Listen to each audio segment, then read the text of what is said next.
Lengleng ramyaning kang sasangka kumanyar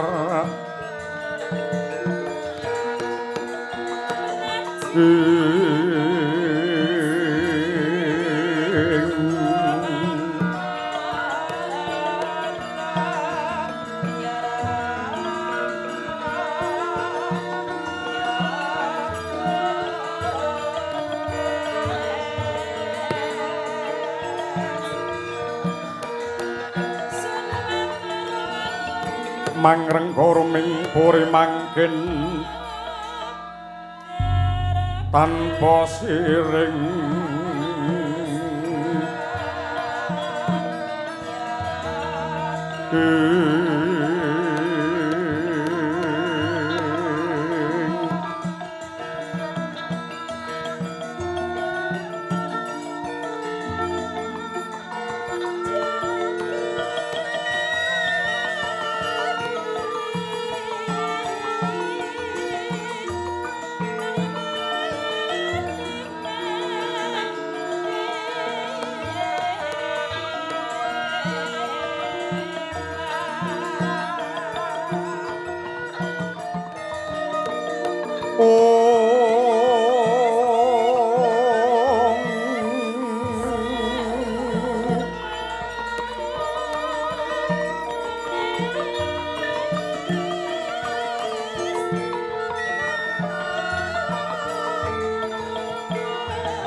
alepne kang omah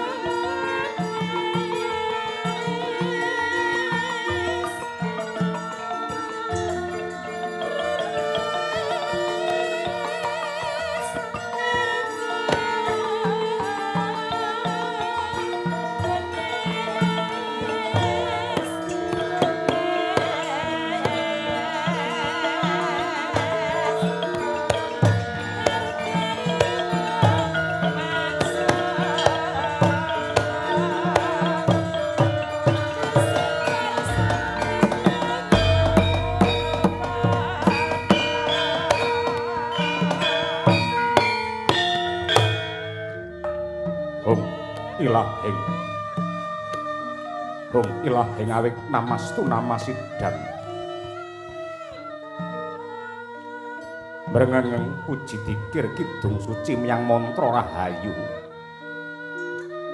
mijil saking sang ya para titah ingkang anglingga murda asmaning Gusti Mrih Yuwana Basuki ingkang lagya mangesti darmaning kabudayan Mrih Rahayu.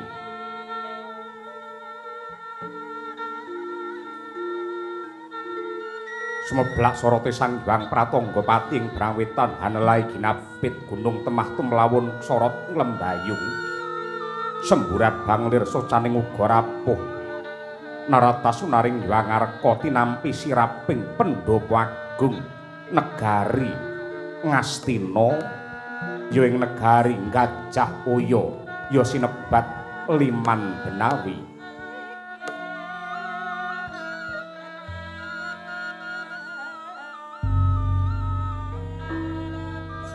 Pramila winastan negari Ngastina karana nguni kedhatone Prabu Astimurti sinebat Gajah Uya ya ing Liman Benawi karana duwing kuna kedhatone rajaning gajah. Pantes minangka bubukaning carita karana negari Ngastina dumadi saking pulo-pulo bebanjaran. Sinela sungapaning Benawi tinampi ombak ing samudra biru nglangut kang tanpa pagut. Pegating peningal kepantok uruting Cakrawala waneh-waneh cakri ing gisik. Saweneh tinebing jurang cerung, sela karang kinepung guwa sirung, susuing peksi walet miyang sarang burung.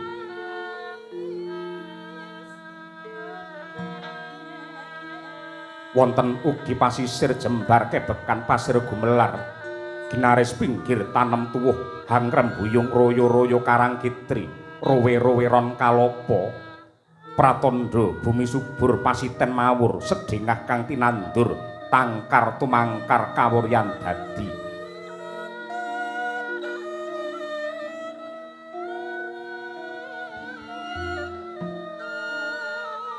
gunung-gunung bebanjengan pucayang rangsang langit linggak-linggok lampahing toya kang mijil saking sendhang kang dahat mening tirtane pinara-para palayune binendung-bendung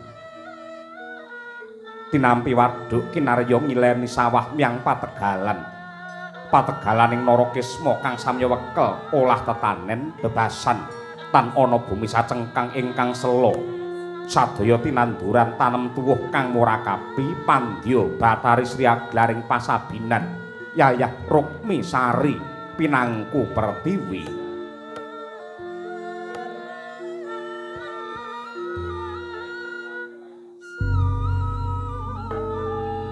hingon-hingon raja kaya pitik iwen saya ngrembaka lamun siang aglar ing pangunan tanpa cinancangan wanci serap surya mulih mring kandhangi dewi-dewi datanana kandhang mawi kancing palang labet tebih saking tindak Durjana Juti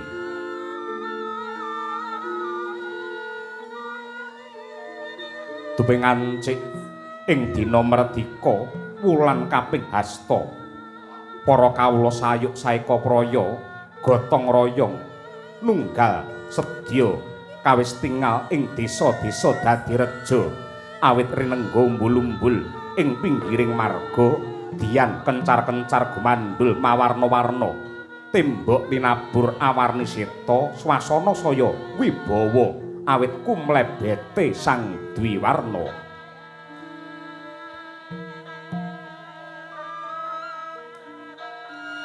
para nayaka bebauning praja racak samya wicaksana kontap kautamane linpat ing kawruh pramana ing paningal tansah ambudidaya kuncarane bangsa luhuring narendra mewah tentreming para kawula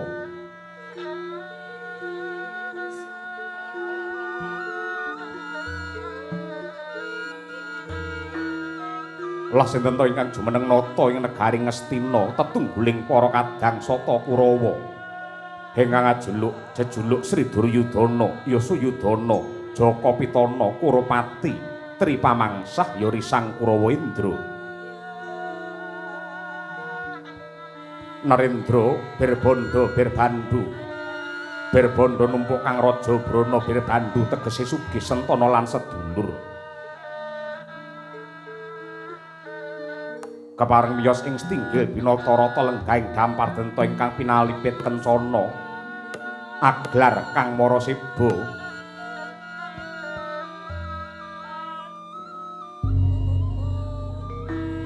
hingang lenggah munggih ngayun nenggih warangkanata apangkat patih mijil saking plasa jenar kakasih Raden Patih Harya Sengkuni ya Arya Suman Trigantapati datan kantun pasebaning pujangga kraton Ngastina Brahmana ing Sokalima ingkang apeparak Resi Druna ya Risang Kumbayana ya Bharatwajaputra hing jawiyander pasibaning para sata Kurawa jejel riyel aben cukit lengganya tanpa selo awit kathah kang samya hananggil wedadak ebah kang Maraseba kadungka praptane Narendra Agung ing Mandura Sri Baladewa ya Risang Kakrasana mangkana ingkang Maraseba kiya piyak nganan sarta ngiring satemah dadya lulus raharja laju lampahe wong agung Mandura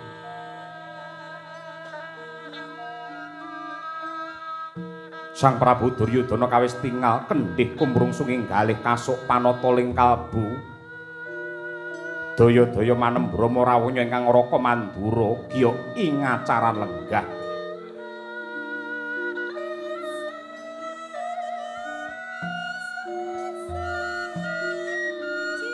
Hengkang Maraseba kawis tingal jawil jinawil klesik kumalesik satemah dadya gayeng gumarenggeng Samyang Gerbo apa ta wigati wong agung Mandura rawuh wonten ing Pendhapa Agung negari Ngastina.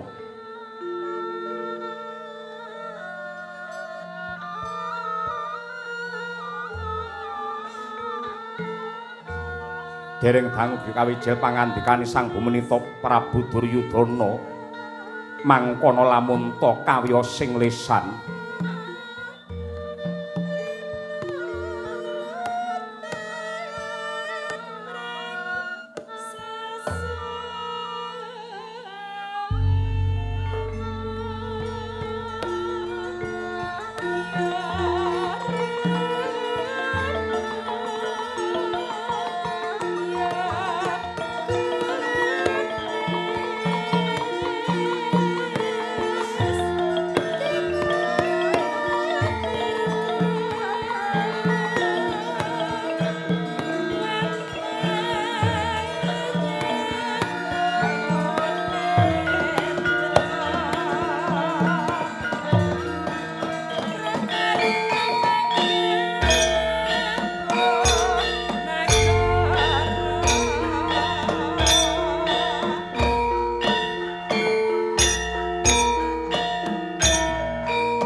dene utamaning nata perebudi bawa laksana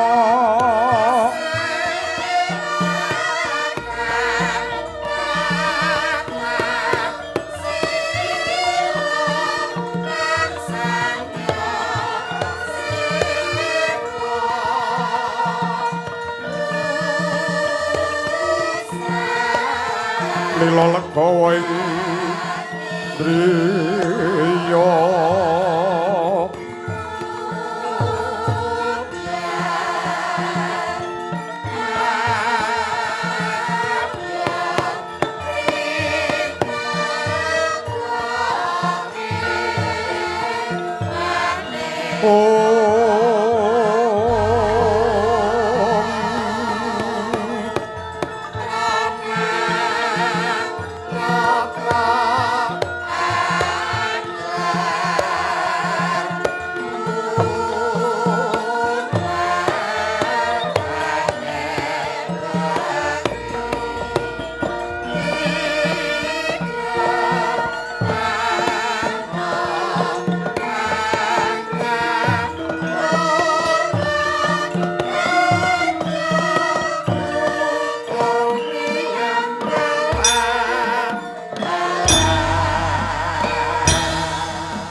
Sritinon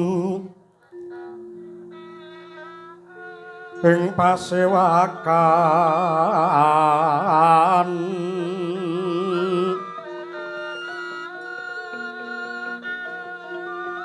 busana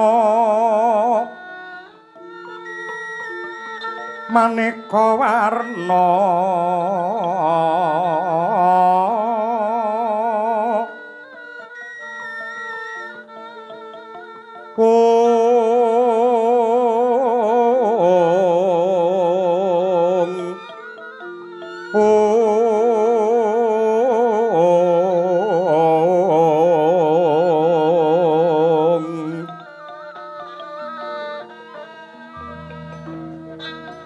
sebak puspiteng Udyana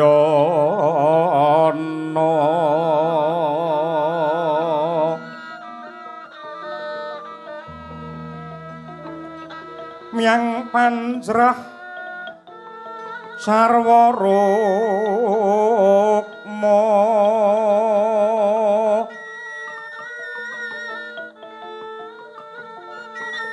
renggeng manik Narawata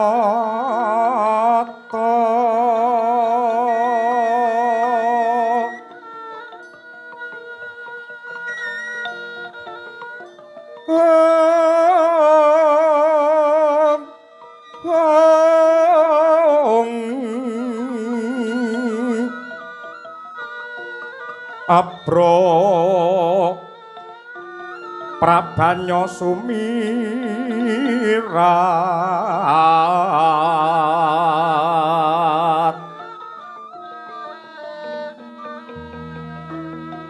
kenyaring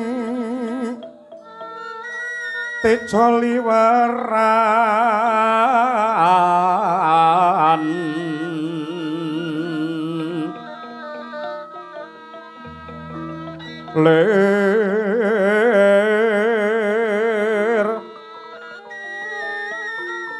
kilat sisiring dade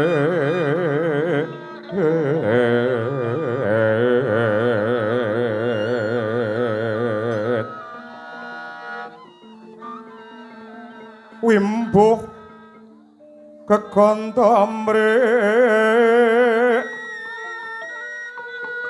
mingen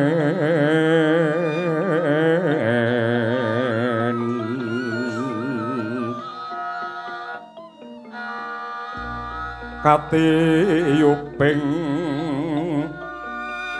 maruta mondo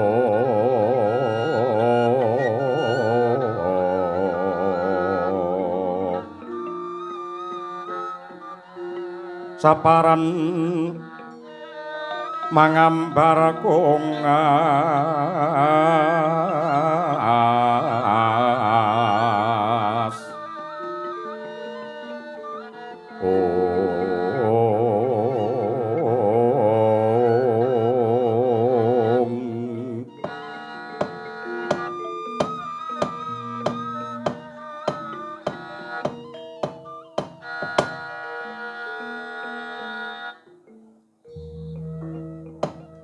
Hyang Suksma dilinuwih muga paring pepayung pring kayuwananing sun satemah babar pepadhanganing jagat Ngastina.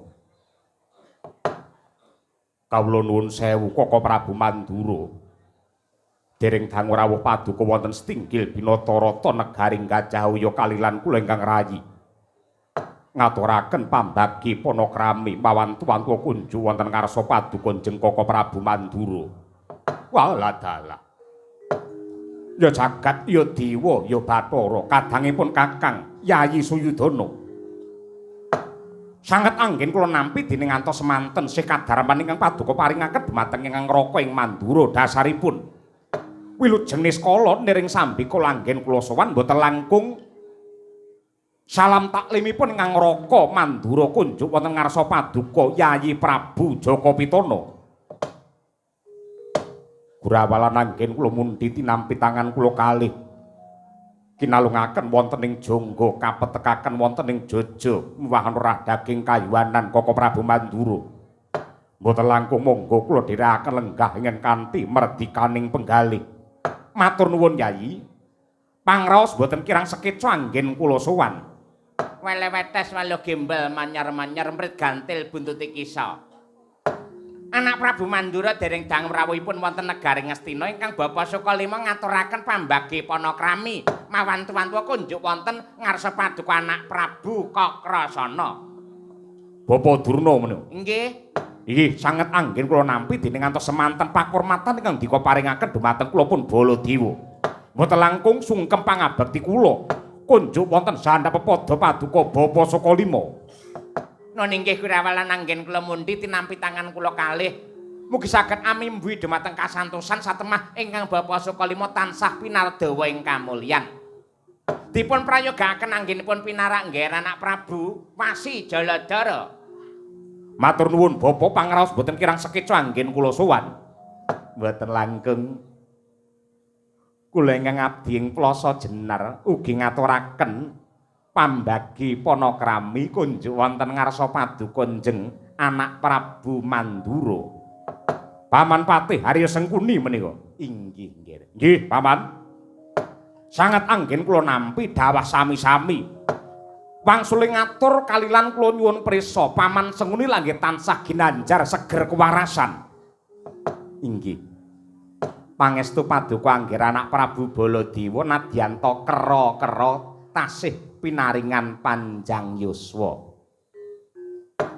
Nuwun sewu Paman Sengkuni sakmenika sampun yuswa pinten, umur pinten? Nggih, menawi kula etang kula menika sampun sepuh. Ngibaratipun srengenge kula menika sampun njliwar wonten ing jagat kilen. Umuripun pinten? Menawi mboten klentu sampun ngancik 29 ripalungguhan samangke.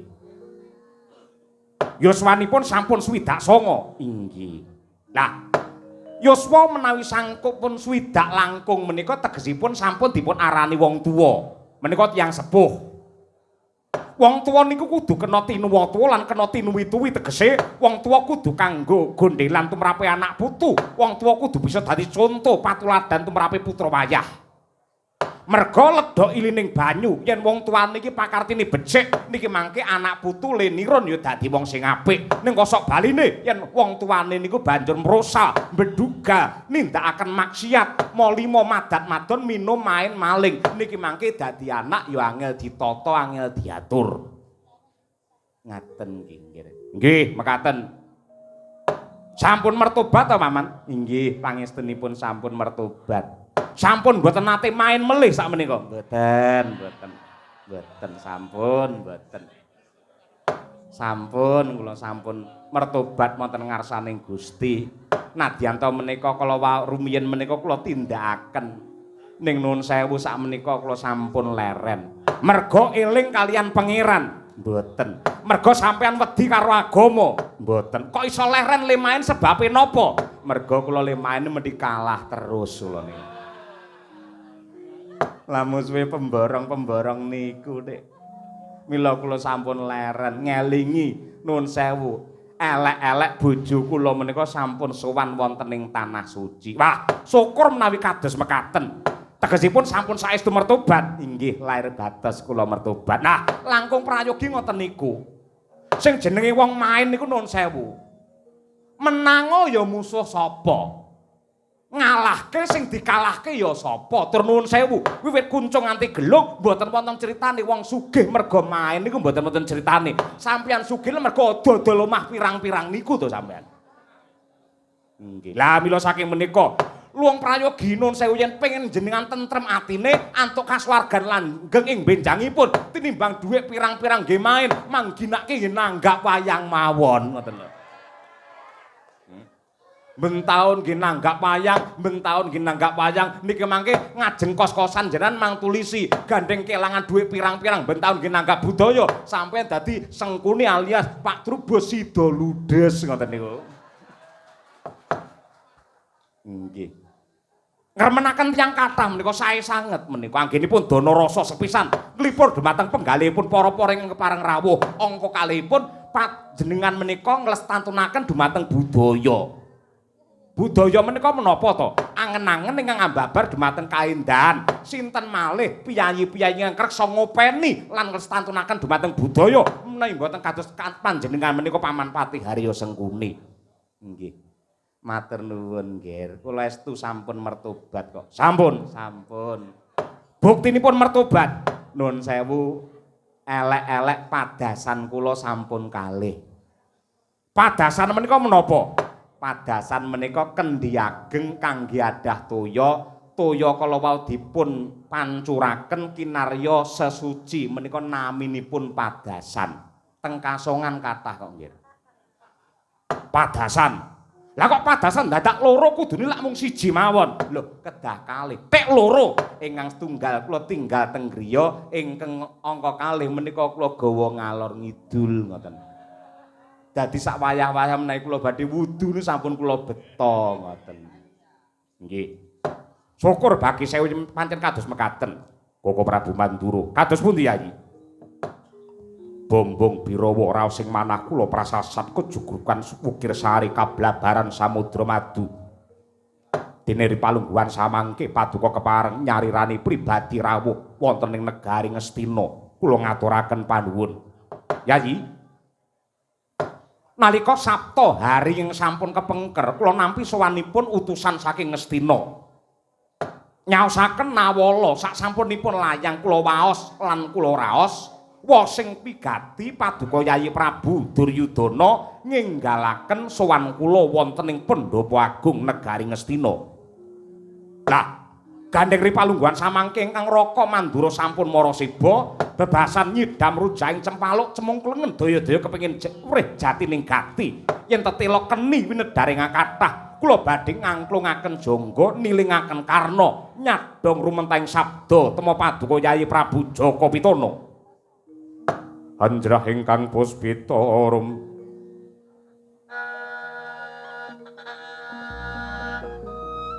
kasliring samirana mbre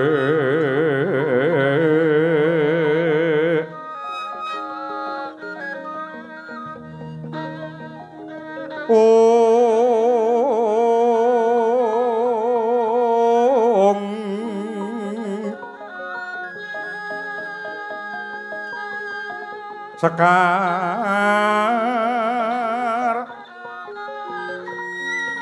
kadung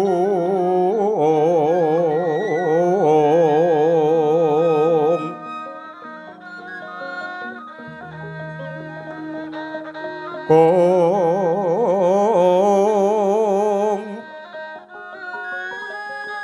ngaskan danyo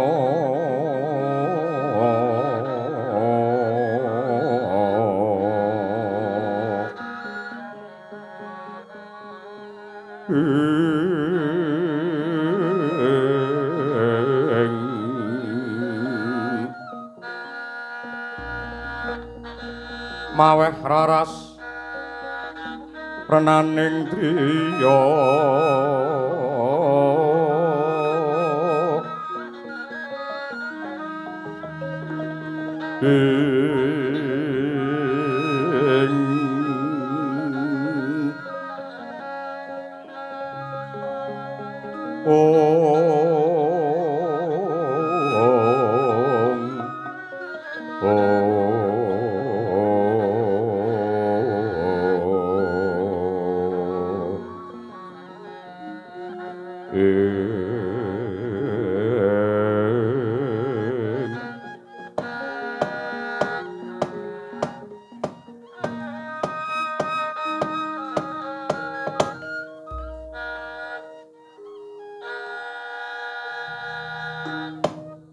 Jeng Koko Prabu Mandura jimat sesemban kuling marcapada prapting delahan. Sasampunipun paduka satata pinarak lenggah kalilan kula nyuwun colok pepadhang kinarya abaring manah kula. Bloko suta blak utang terus terang ripalungguhan samangke ingkang rayi. Nembe ketaman bingung jibek bebek satemah pantok pepuntoning tekad. Mboten wonten sanes ingkang tansah ngridu dumateng manah kula kejawi. Jangka jagat Prangagung trah Saptawarga ingkang sinebut Bratayuda Jaya Binangun ingkang mapan wonten ing Tegal Kurusetra. Kula saged nggambaraken menawi para Kurawa cukeng Pandhawa kenceng ndepani dumateng beneripun piyambak-piyambak ndepani dumateng kamukten. Kamuktenipun piyambak-piyambak tartamtu purun boten purun. Pandhawa lan Kurawa badhe nyabrang getih Bratayuda Jaya Binangun. Nah, mumpung ripalungguhan samangke paduka Jengkaka Prabu Mandura kepareng rawuh wonten ing Ngastina. Monggo kula aturi paring dawuh ingkang wijang, ingkang gamblang. Benjang menawi Bratayuda estu kelampahan nuwun sewu. Kaka Prabu Mandura badhe mbantu dumateng Pandhawa napa mbantu dhateng para Kurawa. Walah dalah. Guragapan raos sing manah kula dupi kula nampi pandangu saking Paduka Yayi Prabu Kurupati magepokan benjang menawi Bratayuda dadi Baladewa badhe nggolong dumateng Pandhawa napa nyengkuyung Kurawa rak ngaten. Nggih. Menika kedah kula wangsuli, kedah menika dinesamangke kedah jenengandika wangsuli. Supados padhang raos sing manah kula nyuwun katerangan. Nggih. Gandeng wong takon niku adile lak dipun wangsuli, mila ripalungguhan samangke kula tak matur. Mugi sineksen jagat saisinipun. Benjang menawi estu Bratayuda menika dados Baladewa mboten badhe nyengkuyung, mboten badhe mbantu dumateng para Pandhawa. Lah dalah ning ugi mboten mbantu dumateng Kurawa. Merongos. Dik ngaten menika kados pundi to nggih. Nuwun sewu Paman. Pandhawa lan Kurawa menika sami-sami kulit daging kula piyambak. Kurawa menika kadang kula anem, Pandhawa menika ugi kadang kula. Menawi mangke kula tumut cawe-cawe wonten Bratayuda saged kula arani bacok-bacok landhesan dengkul sing dibacok tugel dengkule katut tatas pisan. Kula menika wong tuwa, sing jenenge wong tuwa kudu kena kanggo paugeran, hambeke kudu adil. Mboten saged mbanci ndemban siladan. Upaminipun yen Bratayuda dadi kula mbantu dumateng para Pandhawa, Kurawa mesti serik. Wong tuwa tek kaya ngono. Kosok wangsulipun menawi kula mbantu dumateng para Kurawa, Pandhawa ya mesti do bingung batin dumateng kula. Wong tuwa tek ora adil. Mila nyuwun pangapunten menawi Bratayuda mbenjang estu kelampahan, kula mboten badhe mbantu Pandhawa, mboten badhe mbantu Kurawa. Kula tak nonton kaya apa ramene Bratayuda kemawon. Kula tak ndelok. Merga wong ndelok niku penak. Wong nonton niku penak, rame keplok, lucu, guyu, luwe neng kene wis enek angkringan gratis. Lha niku penak. Ngoten niku. Kula tak nonton kaya apa to ramene Bratayuda mbenjang. Kaka Prabu Mandura. Wonten malih ingkang badhe kula suwenaken prisa. Menapa malih, Yayi? Kula mboten badhe meksa dumateng penggalih paduka ing benjang Bratayuda ning kula nyuwun. Kula nyuwun pamanggih saking paduka Jengkaka Prabu Mandura menawi Bratayuda benjang menika estu kelampahan menggaing Kaka Prabu Mandura sing menang menika Pandhawa menapa Kurawa. Benjang Bratayuda yen kelakon dadi tenan sing mimpang sing unggul Pandhawa napa Kurawa rak ngaten. Inggih. Kula totowan ya wani. Kula totowan ya wani. Benjang menawi Bratayuda menika estu kelampahan, sing menang niku sing bener, sing luput niku sing bakale mawut. mang jelaske pisan sing bener niku sinten, sing luput niku sinten supados mboten mangu-mangu rasipun anggen anak Prabu Jaka Pitana. Mestinipun tanpa kula matur Yayi Prabu Duryudana lan sedaya ing sami lenggah wonten mriki sampun pirsa. Monggo sakmangke kula aturi mawas diri ngliti dumateng diri pribadi. Malah gentos kula tak nyun prisa. Wiwit kuncung ngantos gelung Bayabang iso mbrangkang dadi satriya cerapang sakmangke Yayi Prabu Duryudana dadi ratu kondang nuwun sewu pun nate tumindak jujur napa dereng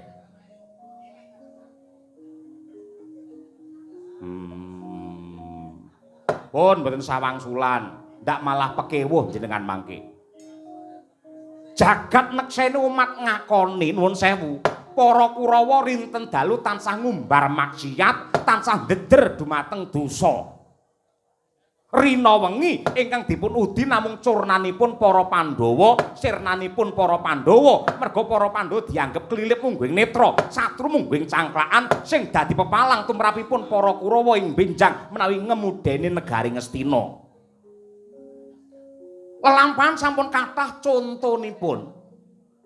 Wiwit saking laire Jabang Bungkus putranipun Paman Pandhu kaliyan Bibi Kunti Talibrata awujud bungkus karena wujudipun gegilani lajeng dipun buang wonten ing wana Mandalasara dangunipun 15 taun.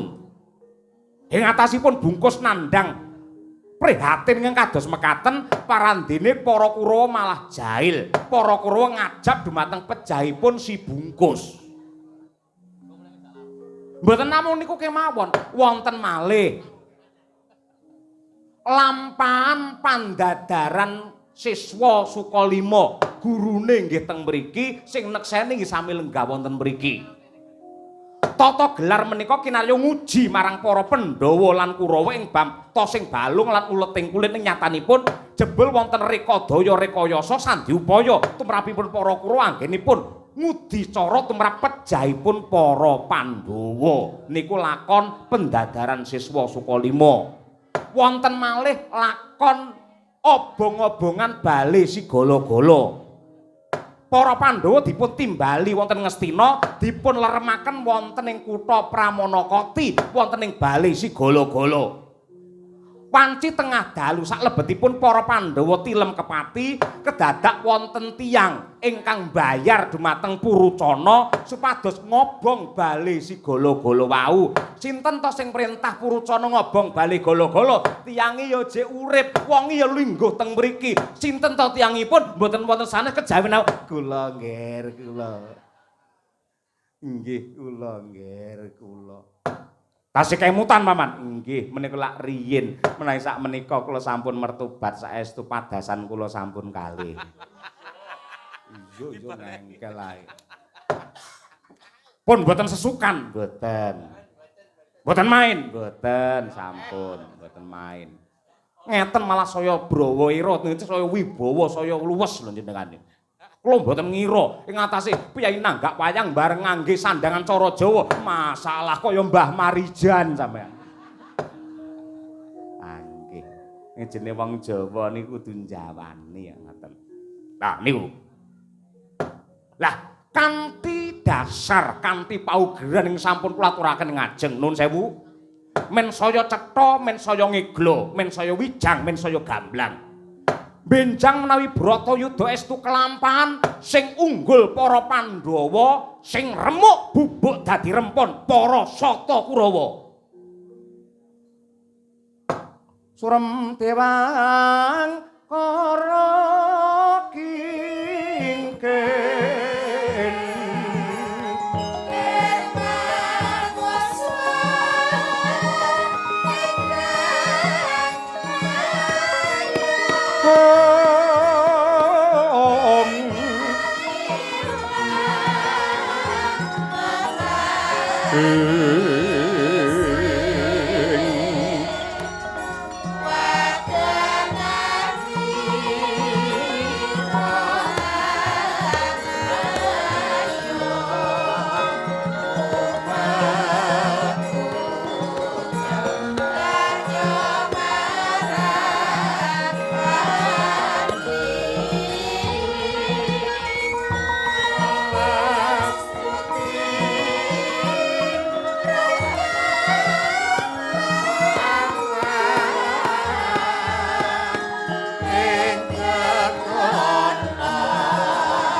Sebabipun menapa tik malah Yayi Prabu Duryudana ndeprok wonten ing ngandhap.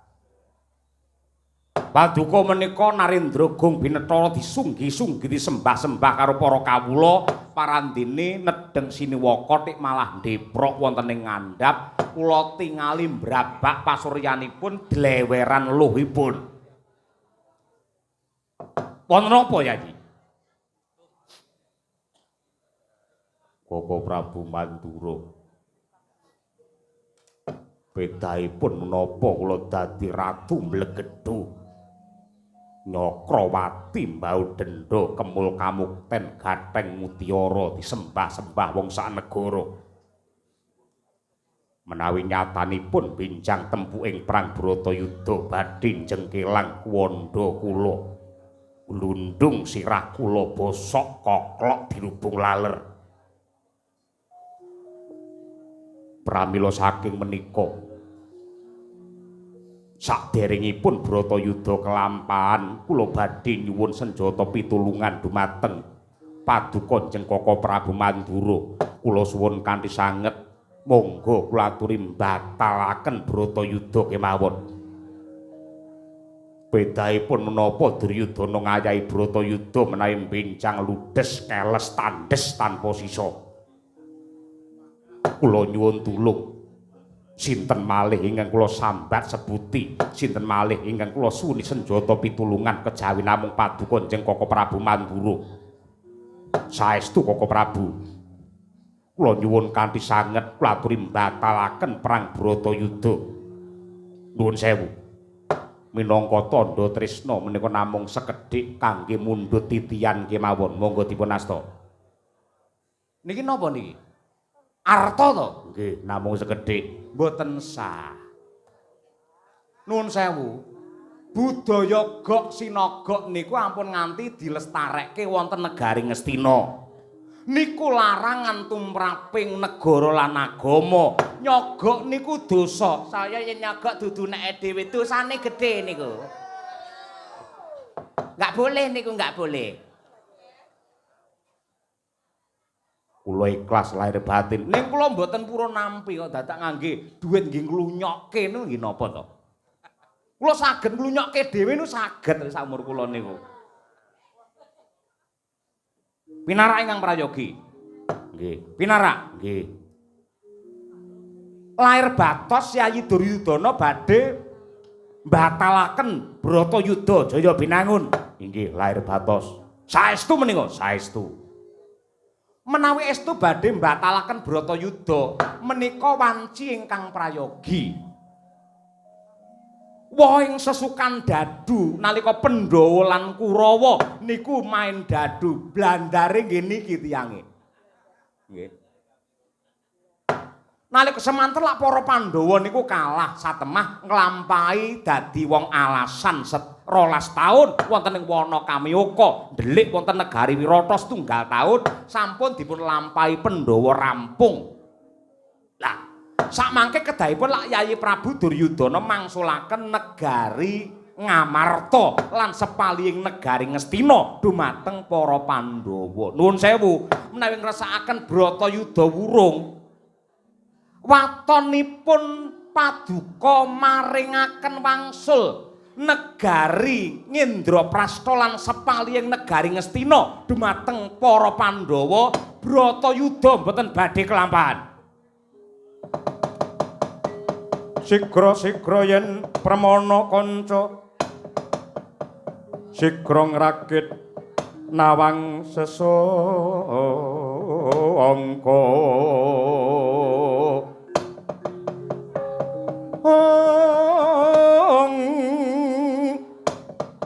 Narendra mbek marwa sing sang ratri gumulung mangkrempak ing madya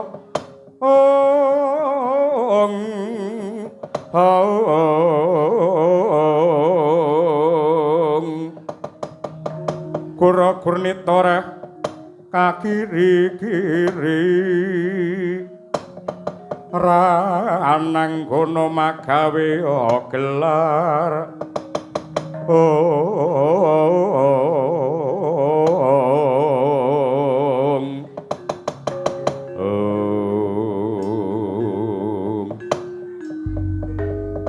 Prabu Mandura jimat sesembahan kula.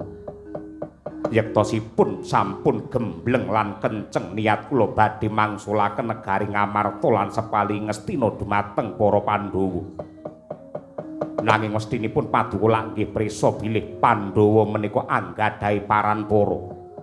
Para Pandhawa menika anggadhahi pinisepuh. Nyibaratipun Pandhawa menika kreta jaran wonten kusiripun dene ingkang dados kusiripun boten wonten sanes kejawi namung Koko Prabu ing Dwarawati. Mongko cetha pratila bilih ripalungguhan samangke Koko Prabu Dwarawati nedheng tapa nindra wonten ing Sumur Jalatundha utawi mapan wonten ing Makambang.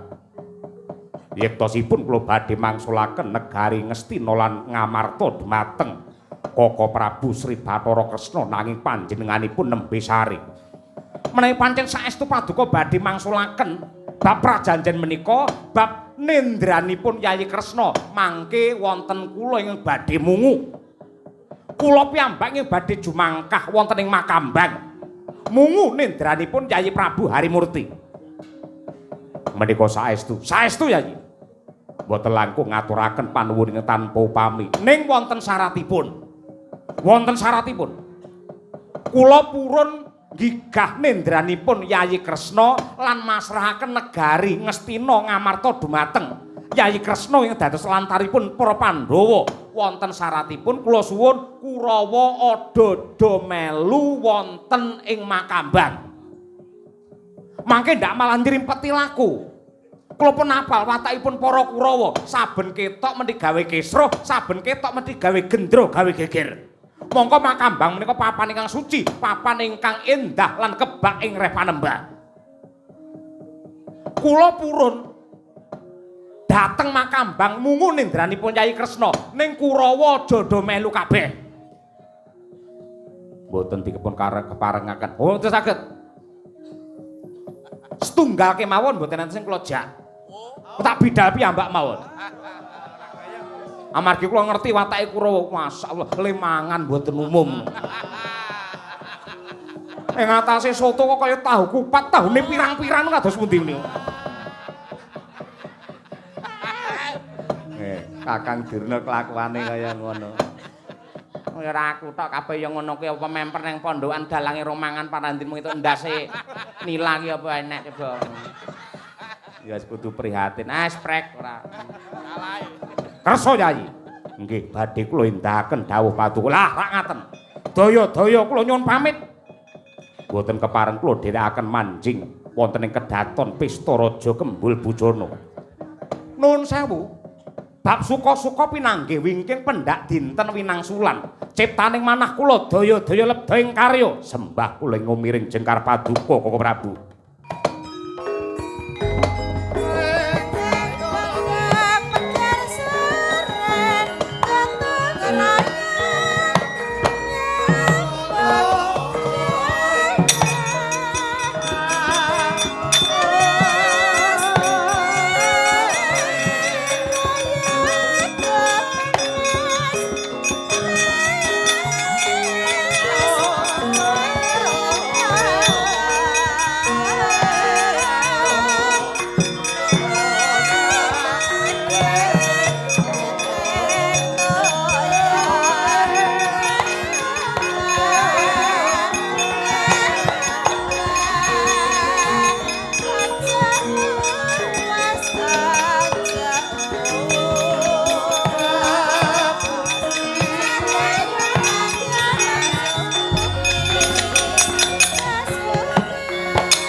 Kadang waran dina becik besok amendemo baris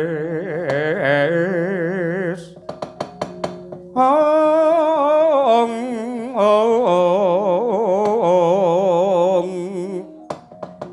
baris kang prayitna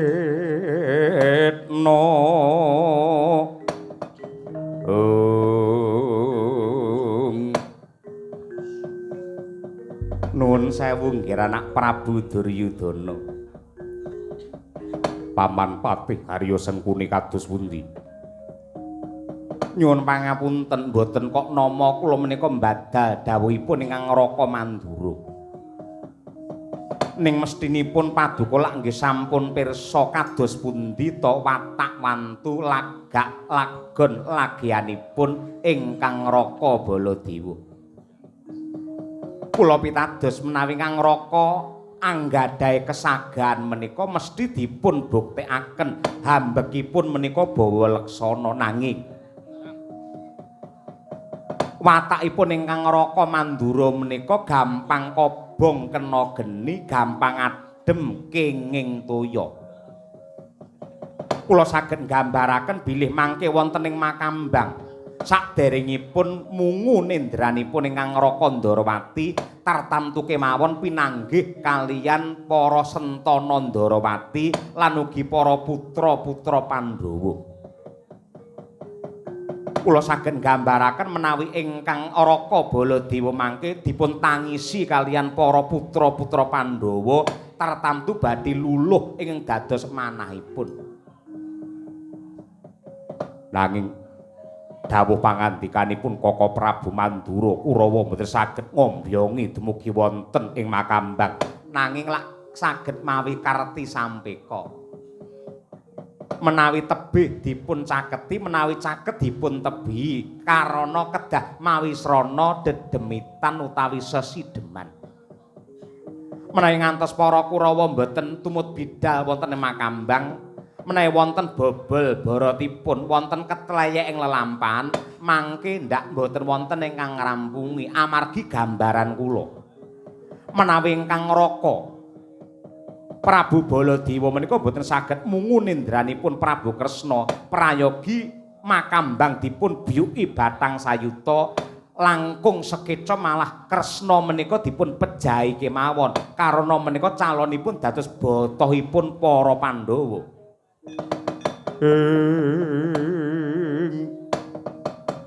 Sigra bala kang tumingal campuh samya adali lir tatit wileting kota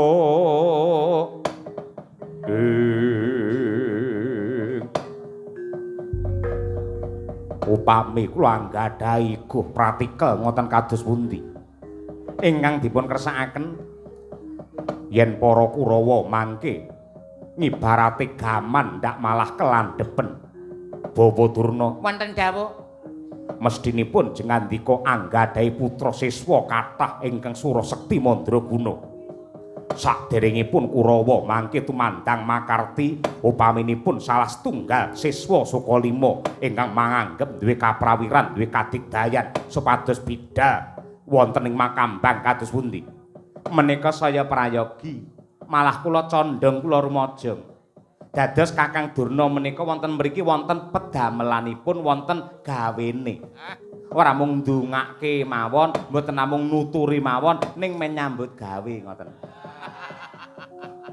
mumpung sik yah enten ke nyambut damel mangke bar jam 1 niki tilem tiyang niki mangke sawergung sirah jamu kula borongaken dumateng Bapa Penemban Sukalima. Kula nggih ngestakaken dawuh, Nger.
Nuwun.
Kawula nuwun amit pasang Kalimantabe tinebening tulak manu dumawaing tawang tuang. Kanjeng sinuwun kula ingkang sowan wonten ing Stinggil negari Ngastina sembah pangabekti kula mawan tuan tuwa kunjuk.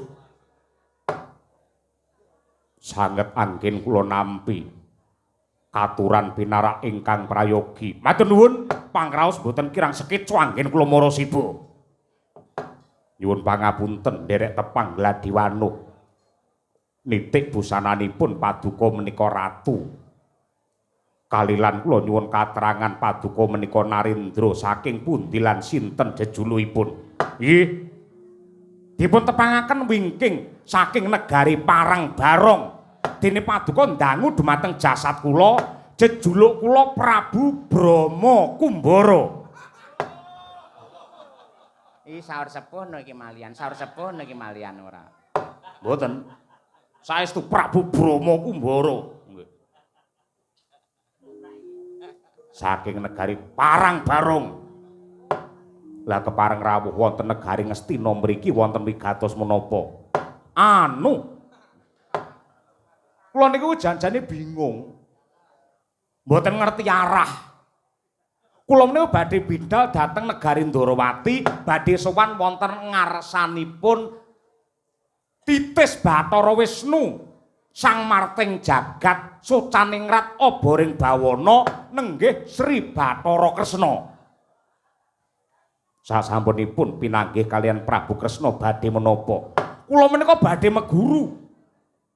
Kula badhe meguru badhe suwita wonten ngarsanipun Sri Bathara Kresna. Awit menapa? Kula sanget kedanan gandrung kayuyun kalian kaprawiran kadigdayan lan ugi ketrimaning gesang. Sri Bathara Kresna menika kabaring sampun sumebar warta ing sampun rata menika titising dewa Sang Hyang Bathara Wisnu. Kula kepengin dados ratu kados Sri Bathara Kresna. Mila kula badhe bidhal dhateng negari Ndarawati ning emanipun kula mau keblasuk. Kula ngetutke map malah dugi Tegalan iki wae malan.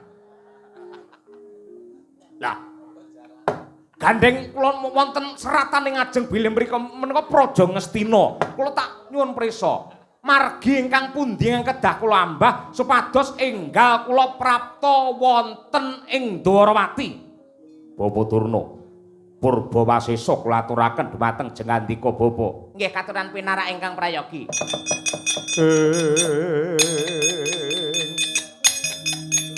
Pandhita Karya Wangsit pindha kumbang ajaping tawang susuh angin ngendi nggone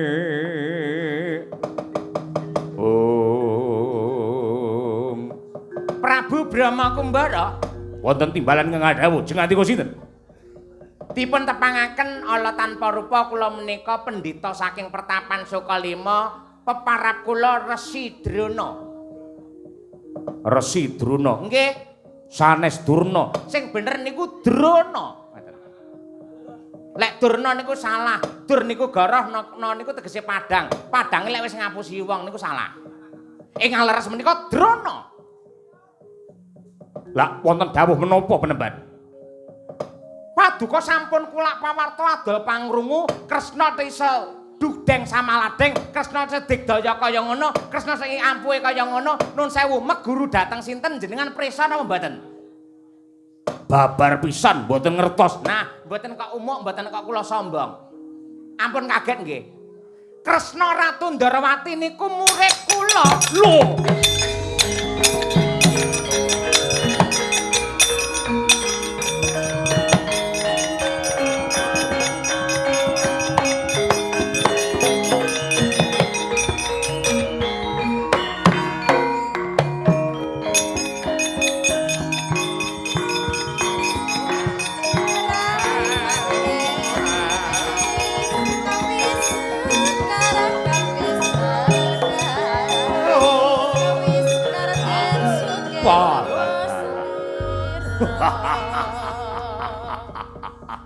Babar pisan boten dugamana, babar pisan boten nglegewa. Jebul nuwun sewu Ratu Ndarawati menika putra siswa Paduka. Niku murid Sokalima, angkatan pertama niku. Saestu. Saestu ning ngapusi pendhita niki mapane dipun dilanti tata, dipun dipangandikane tata ing Reswala bawane masa kula gara. Niku murid kula, nuwun sewu kula tak crita nggih. Jaman nem-nemanipun Kresna niku naminipun Narayana. Nggih. Naminipun Narayana, bocah beduga kliwat ukur ora enek sing ngungkuli Narayana. Lor ana geger ana maling-malinge Narayana, kidul ana rampok-rampoke Narayana. Enten copet enten kampak sing tumindak culika nggih Narayana niku. Malima kabeh ditindakake. Niku saka mrosale si Narayana. Jaman nem-nemanipun Prabu Kresna nggih. Lah lajeng pinanggih kalian kula. Kula tuturi, Nger, ngono. Neng donya ki urip mung mampir ngombe. Lah kemah nawani ciu teng kula, ngoten. Kula nggih emoh, kula nggih mboten ngoten. Aku iki guru aja ditamani kaya ngono kuwi. Elinga, wong urip iki bakal ngundhuh ing panggawe. Yen ripalungguhan iki tansah nandur malang maksiat marang dosa kaya ngono, besok cadangane bakal nyemplung neraka jahanam, ora iso selak, ora bisa endo. Yen tumindake apik, tumindake becik, calone munggah ana swarga. Apa rumangsamu menungso kaya ula arep nlungsungi apa piye? Ning diparane kowe bakal tuwek, yen tuwek nyang diparane bakal mati lah. Sajroning mati kowe bakal ngundhuh ing pakarti. Apa kaya kok tutuk-tutukake. Lajeng si Narayana ndeprok teng pangkon kula nangis guguk nika. Ngaten. Heeh, anu nggih. Ngaten niku. Lah, lajeng kula gembleng ing bab kadigdayan, olah kebatinan, lahir batin sampun tuntas Narayana menika. Nuwun sewu kondange sasampunipun dadi ratu, nuwun sewu lak dadi tis-tising Sang Hyang Wisnu. Leres. Dewaning kabagyan, dewaning kamulyan Sang Hyang Bathara Wisnu. Jane Wisnu riyen niku badhe nitis teng kula ning kula moh. Kula wegah wong tuwa ngapa dititisi nggih napa kula niku. Riyen niku Ratu Ndarawati janjane sinten jenengan prisa napa mboten? Mboten ngertos. Lah dalah kurang pengalaman, le ngopi kurang kenthel jenengan. Ratu Ndarawati niku riyen menika kula Sri Bathara Durna, nggih kula niki. Mosok Lho mang mau sejarah to, enten bukune teng Ndarawati niku sejarahe. Sarunge Prabu Kresna sing dadi ratu niku nuwun sewu, nenggih kula pun Sri Bathara Durna ngono. Lah garwanipun kok ngantos kathah. Sinten? Prabu Kresna, garwanipun Sang Jembawati Rukmini Setyabama. Lah, wong wedok telu riyen niku cinta sanget kalian kula. Ning kula wegah, kula kekne Narayana niku mawon men tumata uripe men becik apike kang dadi pangkartine ngoten niku. Wah. Babar pisan ngibarate golek banyu tinimbang goleki banyu sing wis mili luwih becik nyawuk saka sumbere. Betul. Mangka sumbere ning Durna. Wah. Nuwun sewu. Upami kula meguru dumateng panjenengan menapa dipun keparengaken Gini ya ta. Ya mesti tak tampa kanthi legawaning rasa, mesti tak tampa. Wong jenenge guru kewajiban lak mulang. Ngoten niku. Nun sewu, aja mung gumun karo Kresna dadi titi sing Wisnu. Yen pancen jenengan niku setiti, setya bekti karo Durna, ngatekake apa kang dadi dawuhe guru. Mboten mung dadi titi sing Bathara Wisnu, yen perlu sampeyan kula usulke teng kayangan dadi Raja Fir'aun kedua niku kelakon. Wah. Saestu. Lho, saestu menika. Lah lajeng ning wonten syaratipun Jer Basuki mawa beya. Yen jenengan kepengin kaya Kresna, Kresna kudu dilangi dhisik. Yen sampeyan kepengin dadi wong sugih dhewe sak negaramu, carane ya wong sugih dhewe sak negaramu dipateni luwih dhisik, dingkingkir luwih dhisik, digawe melarat luwih dhisik. Yen jenengan pamane duwe kadigdayan duwe kaprawiran, yen isih enek Kresna sampeyan sing enek sing nyaingi. Mula carane kudu Kresna dipateni. lu tak bida dateng Ndarawati. Yen ning Ndarawati suwung nang kono. Pagere tutup rekep. Merga dene samangke Prabu Kresna menika sare wonten ing Makambang. Nuwun sewu.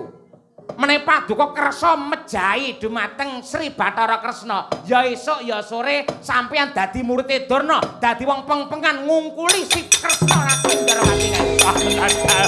Wah.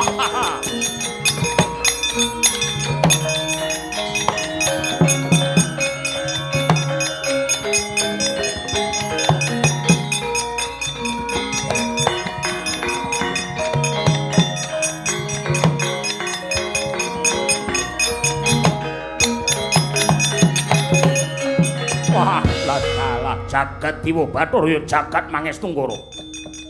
Tadi lumampah wanci pangklong kepapak obor sewu. Bapa Durna, Wonten dawuh. daya-daya kula nyuwun pamit bida dateng Makambang. Mboten nganti kentong subuh sampun kula cangking sirahe Ratu Ndarawati. Duga-duga digawa ati-ati aja nganti keri-ker.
Kang Durna. Apa Adipati?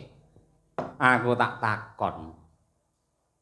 Sejarah ngendi, lakon saka ngendi, kuwi crita apa tek iso Kresna ki murite Durna? Ana bukune ora? Ana. Kuwi serat saka 5 ana. Dolan nang nggenku ana sing ngetik aku dhewe. Kok iso Wisnu arepe nitis ning Durna banjur dipindah ning Narayana lakon apa? Lakone Banjaran Durna kuwi mbiyen ana ngono. Cara saka 5 versi saka 5 ngono kuwi. Ya wis dilakoni to Dik wong jenenge lakon ngono kuwi. Bedane cara etan karo kulon ngono kuwi. Lek cara kulon Durna ki elek kaya ngene iki. Bar kuwi pethuk karo sencaki jotosi sak modare. Kuwi cara kene yen cara etan kono kuwi nun sewu Durna ki apik. Durna becik sing eleki Sengkunine. Sengkune jan kelakuane iso kaya kirik kae. Kuwi beda. Yen ning kene Durna ala, ning etan kono Durna ki apik. Ning kene Sengkune apik, ning kono sing Sengkune ki ala ngono kuwi. Lah kuwi bener sing ngendi? Bener kabeh manut karo sing nanggap. Lah sing salah sapa? Sing salah sing ra gelem nanggap wayang titik ngono. Pun ora rebuk tanggapan ngoten niku. Rebuk tanggapan mari lara teng ati mergo bareng iki sepi. Nggih mboten nggih. Paman Sengkuni wonten dawuh. Man bidalke para sata Kurawa siogeng diri sawegeng gati. Tut wuri bidal wonten ing Makambang yen perlu kula ing badhe nyarirani pribadi. Nun inggih mboten langkung sendika ngestakaken dawuh. Bapa Durna. Wonten dawuh sampun ngantos pegat lan kendhat anggen dika meminta marang Sih Nugrane Hyang Agung mugi tansah anjangkung dumateng Sata Kurawa. Nun inggih mboten langkung sendika ngestakaken dawuh anak Prabu Jaka Pitana. Kaya ora ana dawuh maneh. Kartomarma bubarna kang padha gantung sebo ing Sunedya kundur hangedhaton. Kalamun Cinandra lir Jawata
Nata kundur hangedhaton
Thank you.